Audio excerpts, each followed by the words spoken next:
Hello students, welcome back to commerce Shruti. तो आज जो हम टॉपिक स्टार्ट करने जा रहे हैं that is interest on drawing. और ये topic exam point of view से बहुत इंपॉर्टेंट है। इससे एक क्वेश्चन तो एग्जाम में जरूर पूछा जाता है। तो आई विल सजेस्ट यू कि आप इस टॉपिक को बहुत अच्छे से कवर करके जाइएगा बिफोर योर एग्जाम। ठीक है, ओके। तो आज हम जो टॉपिक करने जा रहे हैं that is interest on drawing. ठीक है, इसे स्टार्ट करने से पहले समझते हैं कि ड्राइंग क्या होती है। हमने बहुत बारी चीज़ें रिवाइज कर रखी है, हमें बहुत बारी चीज़ें पढ़ ली हैं कि कैपिटल क्या होती है, ड्राइंग क्या होती है। स्टिल मैं आपको एक बार बता देती हूँ कि ड्राइंग क्या होती है। ठीक है, drawing is the amount withdrawn bye proprietor for personal use. यानी कि जब भी ओनर क्या करता है ना, बिजनेस में से पैसा विड्रॉ करता है अपने पर्सनल यूज के लिए, उसको हम क्या बोलते हैं, ड्रॉइंग। ठीक है, अब जैसे कैपिटल क्या होती है, अमाउंट कॉन्ट्रीब्यूटेड बाय ओनर। यानी कि ओनर जो भी बिजनेस में पैसा इन्वेस्ट करता है उसे हम कैपिटल बोलते हैं ना।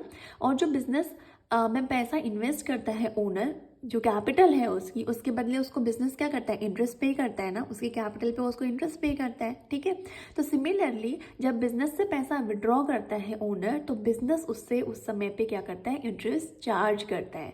यानी कि जब भी कोई ओनर ड्राइंग करता है, यानी कि अपने पर्सनल यूज के लिए बिजनेस से पैसा बाहर निकालता है, तो बिजनेस को क्या करता है, वो उसके बदले इंटरेस्ट पे करता है। समझ में आ गई चीज की ड्राइंग क्या होती है। और उस पर जो हम इंटरेस्ट पे करता है जो भी ओनर, उसको हम क्या बोलते हैं, इंटरेस्ट ऑन ड्राइंग। ठीक हो गया। अब ये बोलता है कि ड्राइंग दो तरीके से होती है। एक तो होती है हमारी ड्राइंग अगेंस्ट कैपिटल, एक होती है ड्राइंग अगेंस्ट प्रॉफिट।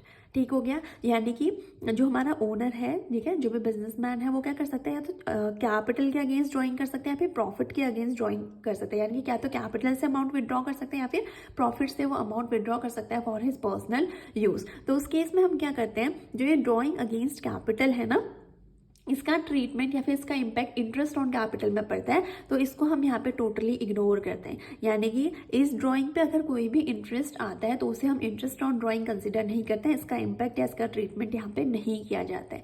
तो यहाँ पे कौन सी ड्राइंग को कंसिडर किया जाता है, हम यहाँ पे सेकंड वाली ड्राइंग को कंसिडर करते हैं। यानी कि कौन सी, ड्राइंग अगेंस्ट प्रॉफिट। यानी कि अगर ओनर ने कोई भी अमाउंट विड्रॉ किया है आउट ऑफ प्रॉफिट, तो उसको हम यहाँ पे कंसिडर करते हैं। उसका हम क्या करते हैं, इंटरेस्ट कैलकुलेट करते हैं। इसको हम टेम्परेरी नेचर ड्राइंग भी बोलते हैं। ठीक हो गया। तो जो भी ड्राइंग अगेंस्ट प्रॉफिट के केस में अगर इंटरेस्ट ऑन ड्राइंग कैलकुलेट करनी है, तो उसके लिए हमारे पास यहाँ पे बेसिकली दो कैटेगरीज यहाँ पे दी गई हैं।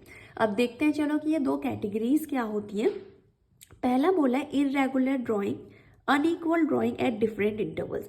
मतलब कि दो तरीके की ड्राइंग हो सकती है। एक तो हमारे पास बोला है इरेगुलर ड्राइंग हो सकती है, और दूसरा क्या बोला है, रेगुलर ड्राइंग हो सकती है। अभी इरेगुलर रेगुलर क्या है समझते हैं। पहले ये देख लेते हैं कि इरेगुलर ड्राइंग को हम क्या बोल सकते हैं, unequal drawing at different intervals भी इसको बोला जाता है। ऐसे भी आप इसको समझ सकते हो। वैसे रेगुलर ड्राइंग को आप कैसे समझ सकते हो, equal amount of drawing at equal intervals. समझ में आई बात। ठीक है, तो इरेगुलर ड्राइंग का मतलब क्या होता है ना, कि जो ओनर है वो पैसा विड्रॉ तो कर रहा है, लेकिन ना उसमें उसकी जो अमाउंट है ना वो इक्वल है, ना उसका पता है कि भाई वो कब वो कितनी अमाउंट विड्रॉ कर रहा है। कोई उसमें एक सीक्वेंस नहीं है, ना उसमें उसकी इंटरवल्स में कोई सीक्वेंस है। चलो इसको मैं आपको समझाती हूँ ईजी लैंग्वेज में। ठीक है, लेट्स सपोज ये हमारा क्या है, एक साल का हमने लिया, जैन हो गया, फैब हो गया, मार्च, अप्रैल, मई, जून, जुलाई, अगस्त, सितंबर, अक्टूबर, नवंबर, दिसंबर। मई, जून, जुलाई, अगस्त, सितंबर, अक्टूबर, नवंबर, दिसंबर। ठीक है, ये हमारा एक साल का मैंने यहाँ पे कैलेंडर बना लिया। अब मैं इसमें कह रही हूँ कि लेट्स सपोज जो बिजनेसमैन है उसने सबसे पहले 1 जैन को अमाउंट विड्रॉ की थी 2000।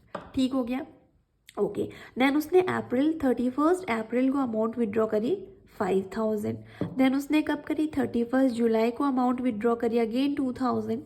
देन उसने कहा अक्टूबर में 15 अक्टूबर को आके उसने बोला कि मुझे 1000 अमाउंट विड्रॉ करना है। ठीक हो गया। तो मतलब देखो आपको साफ दिख रहा है कि उसने इक्वल ड्राइंग भी नहीं किया। मतलब पहले उसने 2000 रुपये विड्रॉ किए, देन उसने 5000 रुपये विड्रॉ किए, देन उसने 2000 रुपीज़ विड्रॉ किए, और फिर उसने 1000 रुपीज़ विड्रॉ किए। इतना ही नहीं बल्कि एक 1 जैन यानी कि बिगिनिंग ऑफ मंथ में कर रहा है, एक वो एंड ऑफ मंथ में कर रहा है, एक वो मिड ऑफ मंथ में कर रहा है। तो यहाँ पे ना कोई इक्वल ड्राइंग है, ना ही यहाँ पे कोई क्या है, इक्वल इंटरवल्स है।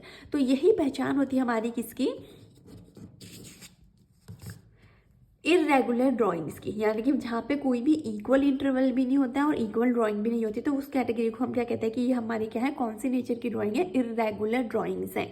समझ में आ गई बात। वही जो रेगुलर ड्राइंग है इसमें जस्ट अपोजिट होगा, जैसे उसमें दिया जाएगा कि इन द बिगिनिंग, हो सकता है कि in the beginning of every month क्या कर रहा है ओनर, क्या कर रहा है अमाउंट विड्रॉ कर रहा है, लेट्स सपोज 2000, तो वो हर महीने पूरे साल के फर्स्ट डेट पे क्या कर रहा है 2000 अमाउंट विड्रॉ कर रहा है। ये चीज़ क्या होती है, रेगुलर ड्राइंग की पहचान होती है। या बिगिनिंग में विड्रॉ करेगा, या हो सकता है कि मिड में करना है, अगर मिड में कर रहा है तो पूरे साल वो मिड में ही क्या कर रहा होगा, ड्राइंग कर रहा होगा। ऐसे हो सकता है कि हर महीने के एंड में वो क्या कर रहा होगा, पैसे विड्रॉ कर रहा होगा। तो ये क्या होती है, हमारी इरेगुलर ड्राइंग्स होती है। और ये क्या होती है हमारी, ये कौन सी कैटेगरी होती है, रेगुलर ड्राइंग्स, जहाँ पे क्या होती है, अमाउंट भी रेगुलर होती है, एक अमाउंट भी फिक्स होती है, और साथ ही साथ उसका जो टाइम पीरियड है, जो उसका इंटरवल है, वो भी फिक्स रहता है। यानी कि अगर बिगिनिंग में की है तो पूरे साल बिगिनिंग में ही करेगा, मिड में की है तो पूरे साल मिड में करेगा, और एंड में की है तो पूरे साल एंड में ही वो अमाउंट विड्रॉ करेगा। समझ में आ गई चीज़, ठीक हो गया। तो ये मैंने आपको बताया कि इंटरेस्ट ऑन ड्राइंग, जो कि ड्राइंग अगेंस्ट प्रॉफिट होता है, उसमें इंटरेस्ट ऑन ड्राइंग दो तरीके से हम कैलकुलेट की जाती है। सबसे पहले हमें देखना होता है कि ड्राइंग इरेगुलर ड्राइंग है कि ड्राइंग रेगुलर है। ठीक है, अब क्या होता है, इरेगुलर ड्राइंग को कैलकुलेट करने के अलग मेथड्स होते हैं, और रेगुलर ड्राइंग को कैलकुलेट करने का एक हमारे पास डिफरेंट मेथड, डिफरेंट सिनेरियो होता है। ठीक हो गया, ठीक है। तो आज हम देखेंगे सिर्फ और सिर्फ इरेगुलर ड्राइंग्स को। ठीक है, तो इरेगुलर ड्राइंग को कैलकुलेट करने के मैंने आपको यहाँ पर दिखा रखा है कि दो मेथड्स होते हैं। पहला मेथड मैंने क्या लिखा है, सिंपल मेथड, देन दूसरा मेथड मैंने क्या लिखा हुआ है, प्रोडक्ट मेथड। रेगुलर ड्राइंग को हम नेक्स्ट क्लास में करेंगे, तो अभी के लिए सिर्फ मैंने यहाँ पे फॉर्मूला लिखा है कि इंटरेस्ट ऑन ड्राइंग कैसे कैलकुलेट करते हैं रेगुलर ड्राइंग के केस में, total product into rate by 100 into average period divided by 12। अब ये एवरेज पीरियड कैसे कैलकुलेट होता है, ये सब चीज़ हम क्या करेंगे नेक्स्ट क्लास में सीखेंगे, जब हम रेगुलर ड्राइंग को कवर करेंगे, रेगुलर ड्राइंग के एग्जाम्पल को कवर करेंगे। आज देखते हैं इरेगुलर ड्राइंग में सिंपल मेथड कैसे ड्राइंग कैसे कैलकुलेट करते हैं, और प्रोडक्ट मेथड से कैसे ड्राइंग कैलकुलेट करते हैं। तो बोला सिंपल मेथड से कैसे करते हैं, कैलकुलेशन ऑन टाइम बेसिस। मैंने आपको यहाँ पे कोई फॉर्मूला नहीं लिखा है, मैंने क्या बताया कि जो सिंपल मेथड हम ड्राइंग कैलकुलेट करेंगे ना, तो वो कैलकुलेट होती है ऑन द टाइम बेसिस। अभी मैं आपको प्रैक्टिकल करके दिखाऊंगी कि ये कैसे कैलकुलेट किया जाता है। वहीं जो प्रोडक्ट मेथड है ना, वहाँ पे इंटरेस्ट ऑन ड्राइंग कैसे निकलती है, आईओडी का शॉर्ट फॉर्म है किसका, आपका इंटरेस्ट ऑन ड्राइंग का। वहाँ पे इंटरेस्ट ऑन ड्राइंग कैसे निकलती है, total product into rate by 100 into 1/12। ये हमारा फॉर्मूला है और प्रोडक्ट मेथड। ठीक है, क्वेश्चन तो हम सॉल्व करेंगे, बट उससे पहले मैं आपको एक चीज़ बता देती हूँ। इन दोनों मेथड्स में से ना, जो भी इरेगुलर ड्राइंग को कैलकुलेट करने के लिए मेथड जो मोस्टली चूज़ किया जाता है, जो मोस्ट रेलिवेंट मेथड माना जाता है, वो कौन सा है, प्रोडक्ट मेथड। यानी कि कंपेयर करें तो प्रोडक्ट मेथड क्या होता है, ज़्यादा इजी रहता है और लेस टाइम टेकिंग होता है to calculate interest on drawing as compare to our simple method. तो हम कौन सा मेथड प्रेफर करते हैं, प्रोडक्ट मेथड ज़्यादा प्रेफर करते हैं as compare to simple method.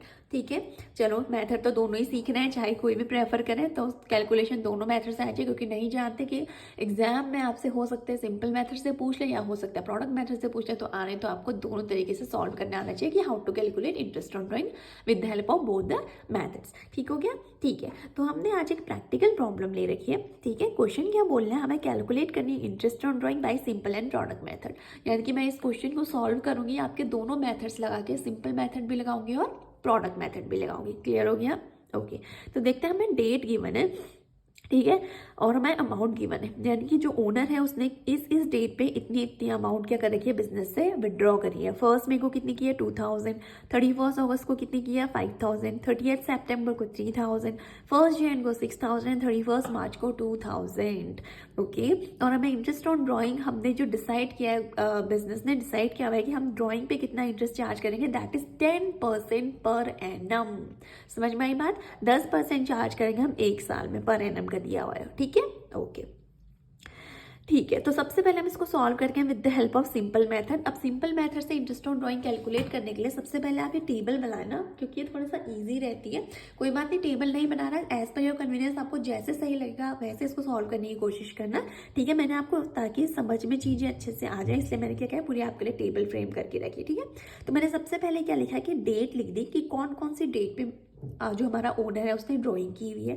ठीक है, उसके नेक्स्ट बाजू वाले कॉलम में मैंने क्या लिख दिया, अमाउंट की, उसने कौन कौन सी अमाउंट विड्रॉ किया। अब क्योंकि ये कौन सा मेथड है, इरेगुलर ड्राइंग का केस है, तो ऑब्वियस सी बात है, ना डेट यहाँ पे सेम होंगी ना अमाउंट यहाँ पे सेम होगी, क्योंकि हमने पढ़ा था कि ना यहाँ पे क्या होती है, इक्वल ड्राइंग होती है ना, यहाँ पे इक्वल इंटरवल होता है। ठीक है, तो देखो यहाँ पे पहले 1 मई को इसने विड्रॉ किया है, देन 31 अगस्त को विड्रॉ किया है, देन 30 सितंबर को विड्रॉ किया है, 1 जनवरी को विड्रॉ किया है, एंड देन 31 मार्च को विड्रॉ किया है। ठीक है, और अमाउंट भी डिफरेंट है, पहले 2000 विड्रॉ किया, फिर 5000, फिर 3000, फिर 6000, फिर 2000। ठीक है, तो हम क्या करेंगे, हम पूरे साल के इंटरेस्ट ऑन ड्राइंग कैलकुलेट करेंगे। ठीक है, तो इसके लिए नेक्स्ट कॉलम हम क्या बनाते हैं, number of month.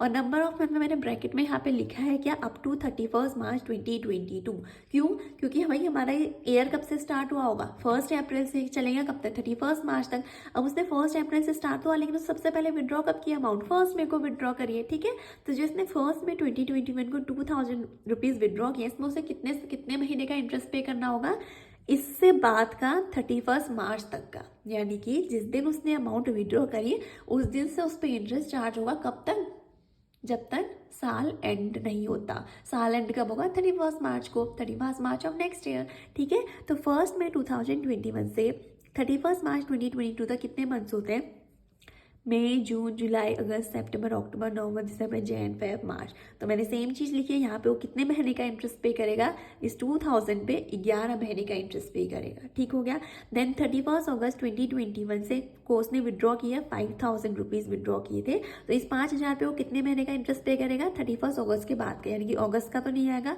September, October, November, December, Jain, Feb, मार्च, यानी कि 7 महीने का। सिमिलरली 30 सितंबर 2021 को उसने जो 3000 रुपये विड्रॉ किया, तो उसमें वो सितंबर के बाद से इंटरेस्ट पे करेगा। 30 सितंबर तो निकल गया, अब कब से पे करेगा वो, अक्टूबर, नवंबर, दिसंबर, जैन, फेब एंड मार्च, यानी कि 6 मंथ का।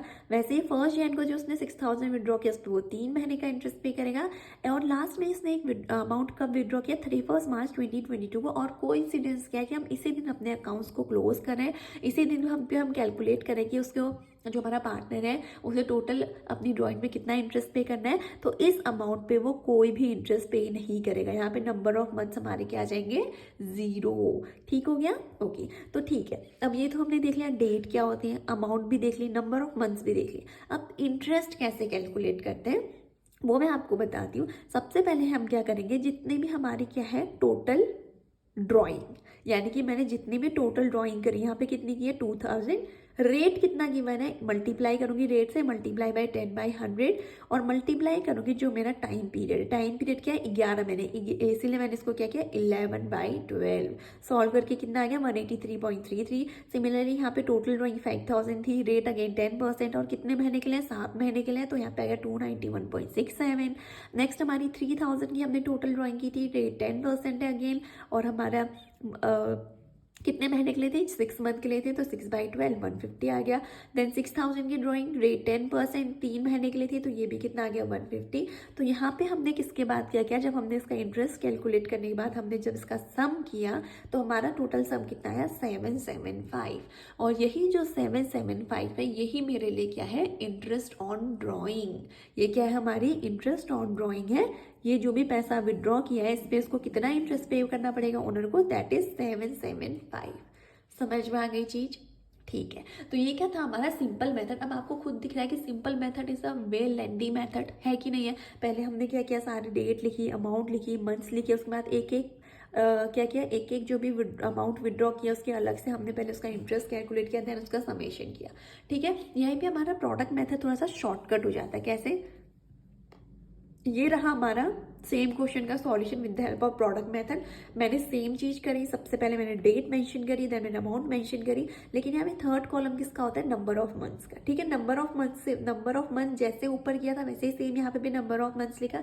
ठीक है, लेकिन यहाँ पे फोर्थ कॉलम हम इंटरेस्ट क्या नहीं बनाते, यहाँ पे फोर्थ कॉलम हम किसका बनाते हैं, प्रोडक्ट का। और ये प्रोडक्ट हम कैसे कैलकुलेट करते हैं, देखो मैंने इसको इस कॉलम को क्या नाम दिया है, ए, इसको बी, इसको सी, यानी कि मैंने क्या लिखा है यहाँ पे d is equal to b into c. मतलब क्या करते हैं, जो भी हमारी अमाउंट है ना उसको हम नंबर ऑफ मंथ से मल्टीप्लाई करते हैं। प्रोडक्ट का मतलब ही क्या होता है, मल्टीप्लाई, मल्टीप्लीकेशन। ठीक है, उसका मल्टीप्लीकेशन लेना। तो हमने क्या करते हैं, जब प्रोडक्ट मेथड यूज करते हैं, तो जो भी हमारी ड्रॉइंग की अमाउंट होती है ना, और जितने भी मंथ का हमें इंटरेस्ट पे करना है, हमें उससे क्या करते हैं, उसको मल्टीप्लाई करते हैं। जैसे 2000 जो अमाउंट थी उस पर कितने महीने का इंटरेस्ट पे करना है, 11 का, तो मल्टीप्लाई करके उसका प्रोडक्ट लिख लिया। 5000 पे 7 का, तो मल्टीप्लाई करके प्रोडक्ट लिख लिया, 3000 पे 6 का मल्टीप्लाई करके प्रोडक्ट लिख लिया, अगेन 6000 पे 3 का मल्टीप्लाई करके प्रोडक्ट लिख लिया। और जो लास्ट मंथ है इसमें तो हम जैसे कि मैंने आपको ऊपर बताया कि वहाँ पे हम कोई इंटरेस्ट नहीं पे नहीं करेंगे, तो सिमिलरली हम यहाँ पे लास्ट वाले पे कोई इंटरेस्ट पे नहीं करेंगे, तो ये किसका प्रोडक्ट क्या आएगा, 0 आएगा। ठीक है, तो उसके बाद आपको क्या करना है, सिंपली ये सारे जो भी प्रोडक्ट है इसका सम कर लेना है। तो इस प्रोडक्ट का सम मेरा यहाँ पे कितना आया, कैलकुलेट करने के बाद 93,000। समझ में आया कितना है, 93,000। अब मैंने आपको फॉर्मूला बताया था, ठीक है, कि जो प्रोडक्ट मेथड होता है उसको कैलकुलेट करने का हमारे पास क्या रहता है, एक फॉर्मूला रहता है। तो फॉर्मूला मैंने आपको क्या लिखा था कि interest on drawing is equal to total product, यानी कि जो भी मेरा टोटल प्रोडक्ट आया इंटू रेट बाय 100 इंटू 1/12। ठीक है, तो आपको यहाँ से अभी तक ये चीज़ तो समझ आ गई होगी कि जो मैंने प्रोडक्ट निकाला था इसका टोटल मैं ऑलरेडी कर चुकी हूँ। तो जो फॉर्मूले में टोटल प्रोडक्ट चाहिए था वो मैं ऑलरेडी कैलकुलेट कर चुकी हूँ। कैसे, अमाउंट में नंबर ऑफ मंथ्स को मल्टीप्लाई किया तो मेरा प्रोडक्ट निकल के आ गया, उसका समेशन किया तो मेरे पास टोटल प्रोडक्ट निकल के आ गया। ठीक है, अब टोटल प्रोडक्ट निकलने के बाद दूसरा क्या बोलता है, रेट बाय 100। तो मुझे ऑलरेडी पता है रेट कितना गिवन है, 10% पर एनम, और लास्ट में हम इसको किससे मल्टीप्लाई करते हैं, इंटू 1/12। तो टोटल प्रोडक्ट जो मेरा यहाँ पे निकल के आया था वो कितना था, 93,000। रेट मेरे पास कितना था, 10%, और इंटू 1/12। तो इसको सॉल्व करने के बाद जो मेरे पास अल्टीमेटली आंसर निकल के आया वो कितना निकल के आया, 775। ठीक है, तो इसका प्रोडक्ट मेथड से मेरा आंसर कितना निकल के आ गया, 775। अब मजे की बात ये है, आपने नोटिस भी अभी तक कर लिया होगा कि चाहे मैं सिंपल मेथड लगाऊं चाहे मैं प्रोडक्ट मेथड लगाऊं, जब भी मैं इंटरेस्ट ऑन रैंक कैलकुलेट करूंगी तो वो सिंपल मेथड और प्रोडक्ट मेथड से हमेशा क्या आएगी, सेम ही आएगी। जब मैंने सिंपल मेथड से इंटरेस्ट ऑन ड्राइंग कैलकुलेट करी तब भी मेरा आंसर कितना आया, 775। और जब अब मैंने प्रोडक्ट मेथड से अपनी क्या करी, इंटरेस्ट ऑन ड्राइंग को कैलकुलेट किया, तब भी मेरा आंसर क्या निकल के आ गया, 775। तो दोनों केस में, दोनों सिनेरियो में आंसर सेम आएंगे। ये चीज़ ध्यान में रखना, चाहे आप सिंपल मेथड यूज़ करो चाहे आप प्रोडक्ट मेथड यूज़ करो। लेकिन क्या होता है अल्टीमेटली कि simple method is a way lengthy method as compare to our product method. कि प्रोडक्ट मेथड से जो हमारा सिंपल मेथड है ना, वो बहुत ज़्यादा लेंदी टाइम कंज्यूमिंग होता है। तो क्या होता है कि जनरली जब भी हम इंटरेस्ट ऑन ड्राइंग कैलकुलेट करते हैं और जब हमारे पास इरेगुलर ड्राइंग्स होती हैं, अनइक्वल ड्राइंग्स होती हैं, डिफरेंट इंटरवल्स होती हैं, तो वहाँ पे हम कौन सा मेथड क्या मतलब कौन से मेथड से drawing interest on drawing calculate करना प्रेफर करते हैं, that is with the help of product method. Because product method simple होता है as compare to our as compare to simple method. Yes, ठीक है। तो आज की क्लास में हमने क्या किया, आज की क्लास में हमने इंटरेस्ट ऑन ड्राइंग कैलकुलेट करनी सीखी। कौन सी मेथड, कौन सा हमने सिनेरियो लिया था आज के केस में, वो लिया था हमने इरेगुलर ड्राइंग, यानी कि अनइक्वल ड्राइंग या डिफरेंट इंटरवल्स। यानी कि हमने वो केस देखा जहाँ पे हमारी जो ड्राइंग है वो भी क्या होती है, अनइक्वल होती है। मतलब कभी हम 2000 रुपये निकाल रहे हैं उन्होंने, कभी 5, कभी 7, कभी 10, और उसका जो इंटरवल है ना वो फिक्स नहीं रहता। यानी कि वो ऐसा नहीं कि मतलब at the beginning of month निकाल रहा है हमेशा, या at the mid of month निकाल रहा है हमेशा, या at the end of month निकाल रहा है हमेशा। वो कभी बिगिनिंग में निकाल रहा है, कभी मिड में निकाल रहा है, कभी एंड में निकाल रहा है। तो मतलब कोई वहाँ पे फिक्स एक उसका इंटरवल भी नहीं गिवन है, ना कोई एक फिक्स अमाउंट गिवन है। तो ये कौन सा केस हो जाता है, अनइवन ड्राइंग वाला केस हो जाता है, यानी कि इरेगुलर ड्राइंग वाला केस हो जाता है। तो इरेगुलर ड्राइंग वाले केस से हमने देख लिया कि जो ड्राइंग कैलकुलेट करने के मेथड्स होते हैं बेसिकली 2 होते हैं, simple method and product method. और हमने दोनों ही मेथड से एक क्वेश्चन से हमने दोनों ही मेथड लगा के drawing interest on drawing calculate किया और उसको समझा कि कैसे कैलकुलेट की जाती है। अब जो हमारी नेक्स्ट क्लास है ना, उसमें हम क्या करेंगे, उसमें हम रेगुलर ड्राइंग वाला केस लेंगे, यानी कि जहाँ पे क्या होते हैं, हमारे इक्वल ड्राइंग्स होती हैं और इक्वल वहाँ पे इंटरवल्स होते हैं। ठीक है, मैंने आपको बता भी दिया कि वहाँ पे एक सिंपल सा फॉर्मूला लगता है, total product into rate by 100 into average period divided by 12। और हम नेक्स्ट क्लास में देखेंगे कि एवरेज पीरियड कैसे कैलकुलेट किया जाता है। मैं आपको एवरेज पीरियड कैलकुलेट करना भी सिखाऊंगी और मैं इसके साथ साथ आपको इसके टेबल भी प्रोवाइड कर लूंगी, क्योंकि क्या होता है ना कि क्वेश्चन करते करते आपको वैसे ही समझ याद हो जाएंगे। ये जो एवरेज पीरियड बाय 12 लिखा है यहाँ पे, जो भी हमारे डिजिट्स आएंगे ना वो आपको क्वेश्चन करते करते वैसे ही याद हो जाएंगी। बट याद करना ऐसा डिफरेंट थिंग है, वो कैसे वो हमारा एवरेज पीरियड कैलकुलेट हुआ वो भी आपको आना चाहिए। तो मैं आपको एवरेज पीरियड कैलकुलेट कैसे हुआ ये भी आपको नेक्स्ट क्लास में बताऊंगी, और साथ ही साथ आपको इसकी एक क्या करूंगी, टेबल में प्रोवाइड कर दूंगी, जिससे कि आपको क्या हो जाएगा, इजी हो जाएगा क्वेश्चन सॉल्व करने में। तो नेक्स्ट क्लास में हम क्या करेंगे, रेगुलर ड्राइंग का एक क्वेश्चन लेंगे, उसको सॉल्व करेंगे, और उसमें हमारी जो 3 कैटेगरीज आती हैं, beginning of month, mid of month, end of month, तो उन तीनों कैटेगरीज में हम क्या करेंगे, नेक्स्ट क्लास में क्वेश्चन सॉल्व करेंगे। ठीक हो गया। तो आज की क्लास में बस इतना ही। आज की क्लास को यहीं पे एंड करते हैं। तो अगर आपको वीडियो पसंद आई हो तो प्लीज़ वीडियो को लाइक करना, और अगर अभी तक आपने चैनल को सब्सक्राइब नहीं किया तो प्लीज़ चैनल को सब्सक्राइब भी करना, और अपने फ्रेंड्स के साथ ज़्यादा से ज़्यादा वीडियोज़ को शेयर करना, ताकि लेटेस्ट जो भी वीडियोज़ आए हैं, लेटेस्ट जो भी मैं अपडेट अपने चैनल में प्रोवाइड करती रहती हूँ, उसकी टाइम टू टाइम क्या हो आपको इन्फॉर्मेशन मिलती रहे। ओके, सो मिलते हैं नेक्स्ट क्लास में। Thank you so much.